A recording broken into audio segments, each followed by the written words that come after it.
जैसे ही एक मनुष्य के जीवन में डाउनफॉल आता है तो वैसे ही लोग उससे पीछा छुड़ा के भागना स्टार्ट करते हैं ना।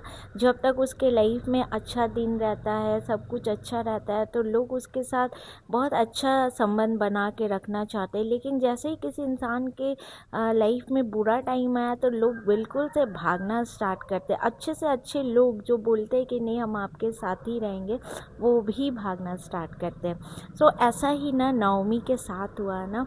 हम बाइबल में देखते हैं, अगर आज आप इस घटना को अगर आप पूरा सुन लेते हो, समझ लेते हो ना, तो आपको पता होगा कि आपको आगे फ्यूचर में करना क्या है, आप सही डिसीज़न ले पाओगे। तो नाओमी का ऐसा हुआ कि उसकी 2 बहुएं थी और उसका जो 2 बेटा था, उसका नाओमी का हस्बैंड मर चुका था, उसके 2 बेटे थे वो भी मर चुके थे। तो उसकी 2 बहुएं थी, एक का नाम था रूथ और एक का नाम था ओपरा। तो जब नाओमी ने देखा कि भाई मेरे लाइफ में तो सब कुछ ख़त्म हो गया है, तो चलो मैं अपने देश को लौट जाती हूँ, क्योंकि अब उसके पास कुछ भी नहीं था ना।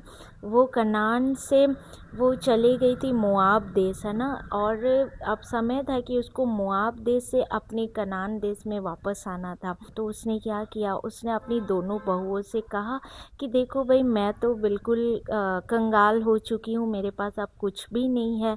तो तुम एक काम करो, अब चूँकि मेरे दोनों बेटे भी मर चुके हैं, तो तुम दोनों अपने घर वापस जाओ।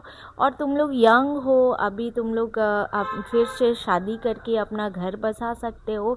मेरा क्या है, मैं तो अपने देश को लौट जाऊंगी। और ऐसा करके उसने अपनी बहुओं को बोला।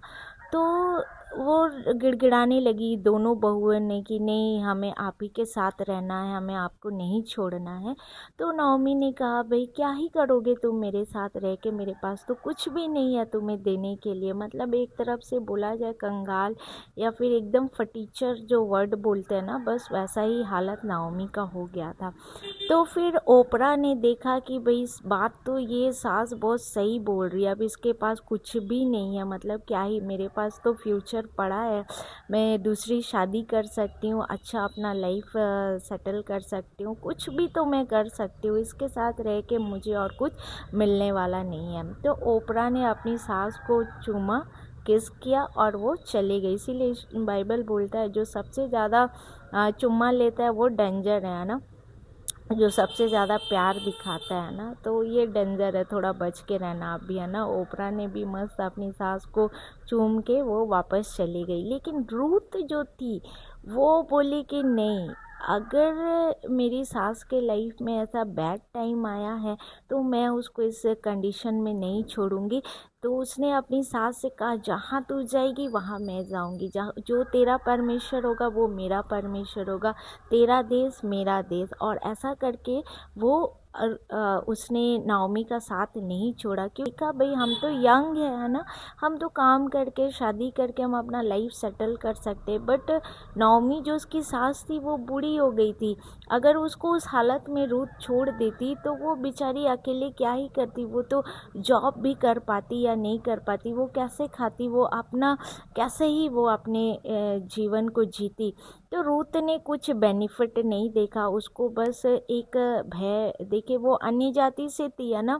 वो फिर भी उसने परमेश्वर का भय माना और वो ज़रूर नाओमी से परमेश्वर के बारे में अच्छी अच्छी बातों को वो सुना करती थी, परमेश्वर के आश्चर्य कर्मों के बारे में।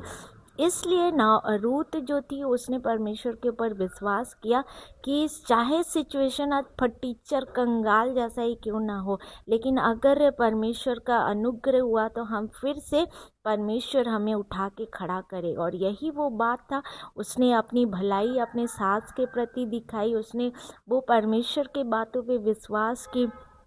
और वो और ओपरा तो चली गई अपने घर, लेकिन जो रूथ थी वो अपनी सास के साथ कनान देश को आई।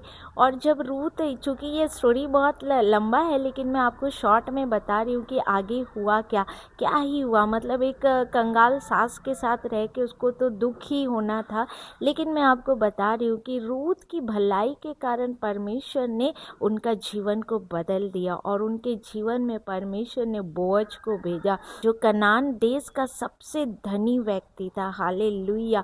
और उस व्यक्ति से रूथ की शादी हुई, और जो बोअज था उसने सुन रखा था भाई रूथ कोई साधारण स्त्री नहीं है, ये ऐसी स्त्री है, इसने वो काम कर दिया है जो लोग नहीं करते, क्योंकि लोग सेल्फिश है और लोग अपने बारे में भलाई सोचते हैं।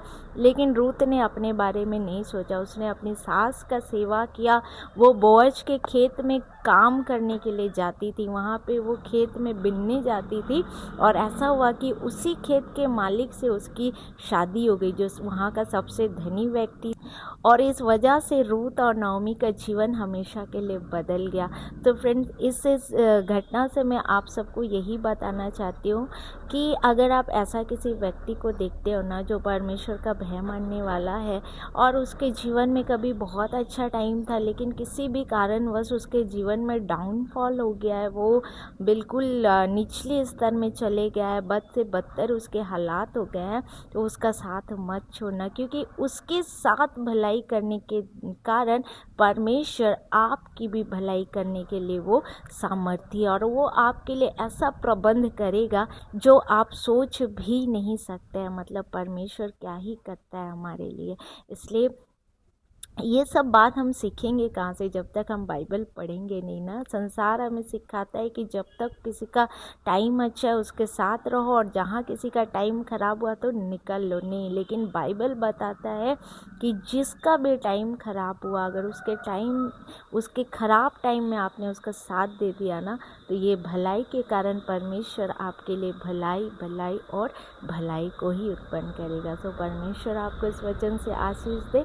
Praise the Lord. जय मसीह।